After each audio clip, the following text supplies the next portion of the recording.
Well, President Donald Trump is slamming Democratic Senator Dianne Feinstein after she released more than 300 pages of interview transcripts from her committee's investigation into Russia meddling. In a tweet this morning, the president said the fact that sneaky Dianne Feinstein would release testimony in such an underhanded and possibly illegal way, totally without authorization, is a disgrace. At issue are the transcripts from Fusion GPS co-founder Glenn Simpson. Feinstein said that she released the transcripts at his urging because the American people deserve the opportunity to read them. But her Republican counterpart, Senate Judiciary Committee Chairman Chuck Grassley, called the move confounding and says that it jeopardizes the committee's ability to secure further witness interviews. Fusion GPS was the firm behind the so-called Trump dossier of allegations against Mr. Trump.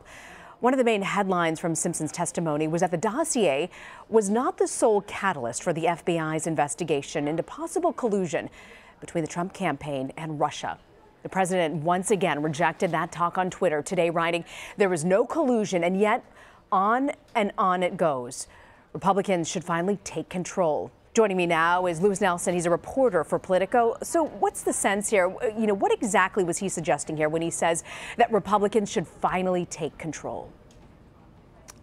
Well, I think Dianne Feinstein sort of making this unilateral decision to release this dossier without sort of agreement from her Republican colleagues on the Senate Judiciary Committee really sort of gets at the heart of or speaks to the frustration that President Donald Trump has expressed about this, that Democrats who aren't in power in the Senate, aren't in power in the House, and obviously aren't in the White House, have somehow managed to still sort of be able to lead from the minority a push about this investigation, and have been able to really, maybe not control the narrative, but have been able to substantially put pressure on this investigation and keep a spotlight on it in a way that the president pretty clearly doesn't think is valid or fair.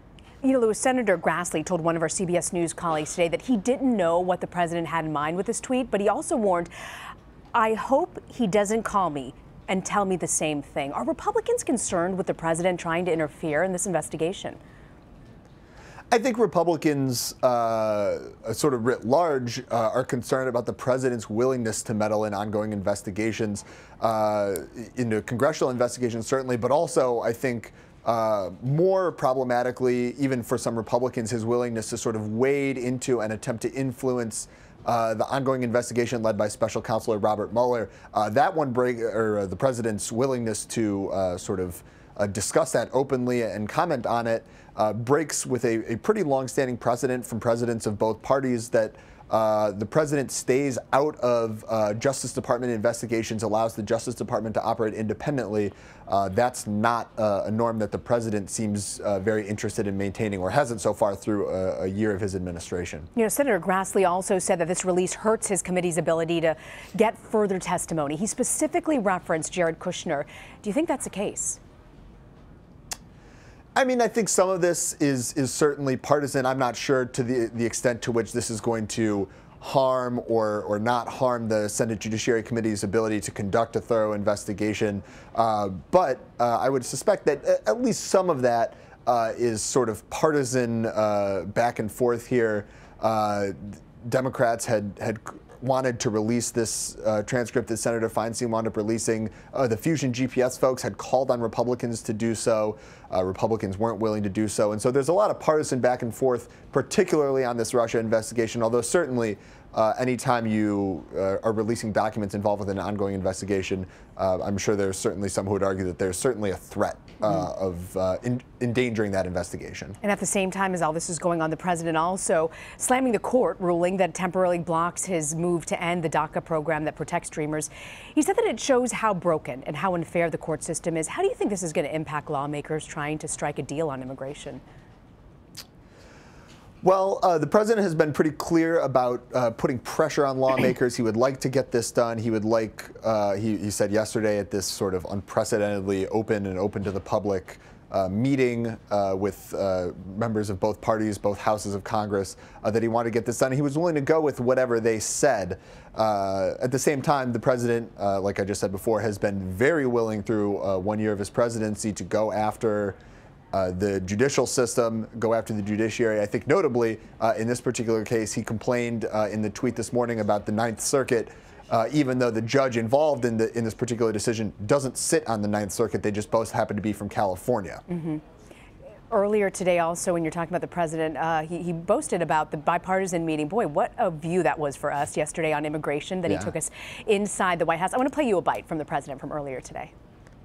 And it was a tremendous meeting. Actually, it was reported as incredibly good. And my performance, some of them called it a performance, I consider it work.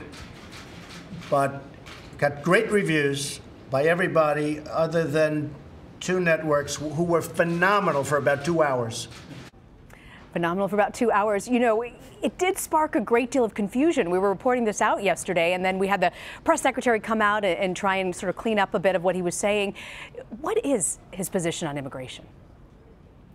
Boy, that's a great question, because it seemed to move around a little bit even within that particular meeting yesterday, right? Senator Feinstein seemed to make a suggestion, or did make a suggestion at one point, that Congress ought to move a clean DACA bill, a bill not attached to anything else that addresses the situation of Dreamers and sort of protects them, codifies into law protections for them. And Trump sort of immediately seemed open to that until other Republicans spoke up and said, no, that's not really what we're interested in. We want to tie these things together, and we want to make sure that we're not back in this position again where we don't have to address a similar situation down the road. So, the president in sort of broad strokes has been clear about his position on immigration, but as far as indicating really specifically what exactly he wants to do, that has moved around a little bit, although Sarah Sanders and other people at the White House have been a little bit more concrete on that, more concrete even than the president has been.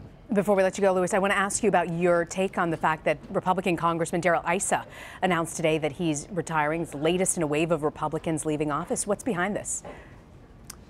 Well, he's retiring. He announced his retirement today, and he's the second fairly influential, I think very influential, California Republican to announce retirement this week. Ed Royce, who's a Republican chairman of the House Foreign Affairs Committee, announced this week that he would resign.